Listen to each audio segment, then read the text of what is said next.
वो पल भर में रूठ जाते थे और पल भर में मान भी जाया करते थे। नेता जो 80 के दशक में बिहार कांग्रेस को ही नहीं, बिहार की राजनीति को भी अपनी बगली में लेकर चला करते थे। कहते हैं बिहार की मिट्टी में ही देश की बहकी हुई सियासत को चुनौती देने का हुनर है। तभी तो चाहे आज़ादी का दौर हो या इमरजेंसी का, जब जब देश की सियासत ने अपनी मर्यादाओं को लांघा है, तब तब बिहार ने देश की बहकी हुई सियासत को चुनौती देते हुए उसे अपनी हद में रहना सिखाया। पर इसके विपरीत बिहार ने देश की सियासत को कुछ ऐसे नेता भी दिए जो देश की सियासत में भंग डालने का काम किए।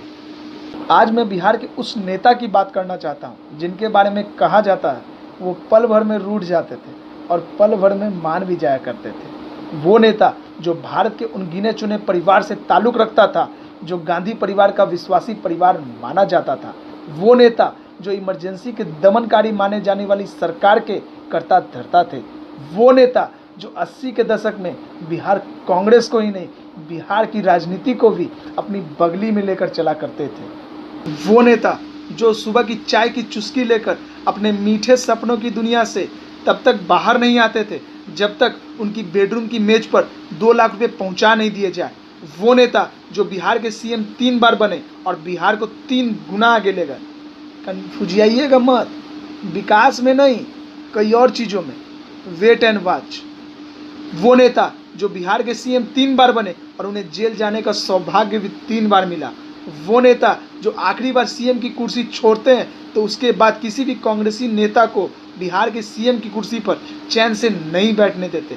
वो नेता जिनके काबिलियत से प्रभावित होकर उनकी ही पार्टी ने उनके लिए एक नया शब्द करा, पावर ब्रोकर। जी हाँ, सत्ता का दलाल।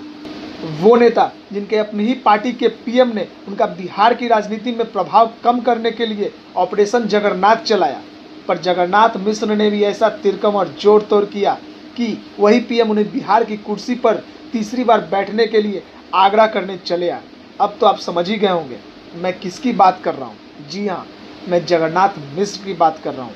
वो जगन्नाथ मिश्र जो जातिवाद, रंगदारी, अवसरवाद, घुसखोरी, बेरोजगारी, नक्सलवाद, तस्करी और चारा घोटाला जैसे भारी भरकम शब्दों के पर्याय माने जाते हैं। नक्सलवाद को लेकर उनकी ये फिलॉसफी थी कि जब समाज के किसी कोने में लोकतंत्र के विचारधारा का बीज ठीक से बोया नहीं जाता तो वहाँ एक गैप आ जाता है और उस गैप को भरने का काम नक्सलवाद करती है। कमाल की फिलॉसफी थी। आखिरकार प्रोफेसर थे भाई।